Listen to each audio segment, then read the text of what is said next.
back, relax, and maybe get yourself a snack. Me and you gonna have a little chat about books.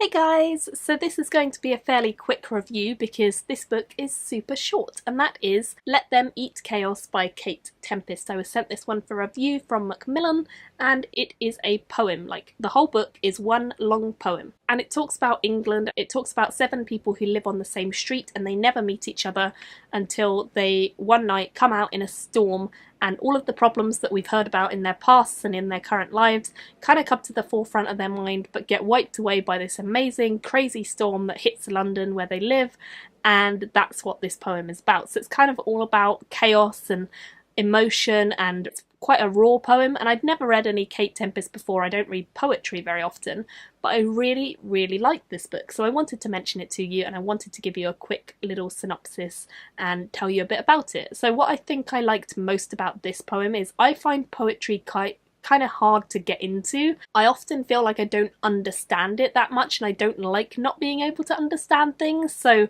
I don't read it that often. I just think it's one of those things that some people get something from and some people get another thing, and sometimes I have a hard time accepting that it can be your own interpretation.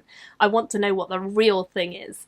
But this poem, I felt like, even though there were probably things I did skip over or not get as much as I could have, I got the essential meaning, I got like various different things from it, and I related to this poem, which has never really happened to me with poetry, but I related to her poem. And maybe that's because it's set in London, which is not too far from where I live.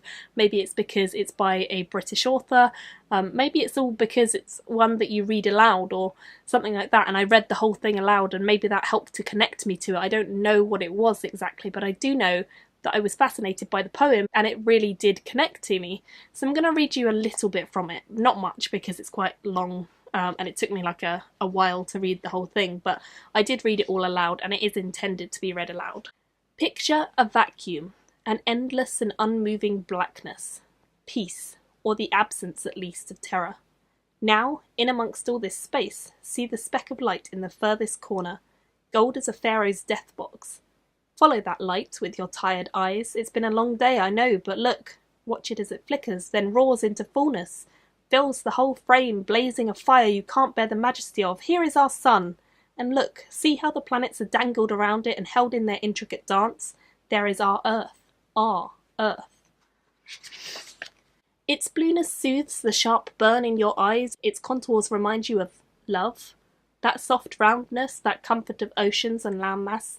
Picture the world, older than she ever thought she'd get. She looks at herself as she spins, arms loaded with trophies of her most successful child. The pylons and mines, the power plants shimmer in her still, cool breath. Is that a smile playing across her lips, or is it the tremor of dread? The sadness of mothers as they watch the fate of their children unfold. In now, in, fast, visions. The colours like drugs in your belly, churning, your skin pulled loose as a pup, shaken then tightened. Now everything's flashing. The waves are magnified as they roll up towards you, and you're tiny as sand, just a speck. So that is the first few pages. I won't read any more. As I say, it's quite a long poem. I think the first few pages are a little bit more out there, and then it gets a bit more detailed, and we meet these characters and they tell us a little bit about their lives and the emotions they're going through and dealing with and battling with on a day-to-day basis. So I really like this, like way more than I expected to. So I actually gave this 4 out of 5 stars. I thought it was really good, and I related a lot. So I think if you're from England, it would probably hit you a bit more, but I'm not going to say don't read it if you're not English. I think if you've been to London, or if you know anything about sort of depression, or if you know anything about dealing on a day-to-day basis with like emotions that can be crippling, or just dealing with the world and facing things and having to compete and having to kind of wake yourself up and get yourself out there and fighting against it. And it's quite an interesting story. I really did like some of the words that she used and some of the sentences, and I think the way it's meant to be read aloud really gives it this sort of upbeat tempo and crescendo moments, and I really liked it. So I would recommend this. I have never recommended poetry on my channel, so I'm very happy to do so. But yeah, I would definitely recommend this, and I really liked it. So I'll definitely be picking up some more Kate Tempest in the future, I think. She seems like an excellent writer. And I'd love to hear your thoughts. If you've read any poetry that's similar to her style, or if you've read her work, do let me know in the comments below. Thank you all so much for watching, and I'll see you in my next video very soon. Bye! Thank you for watching my video today. Go pick up a book, then come back and chat with me again.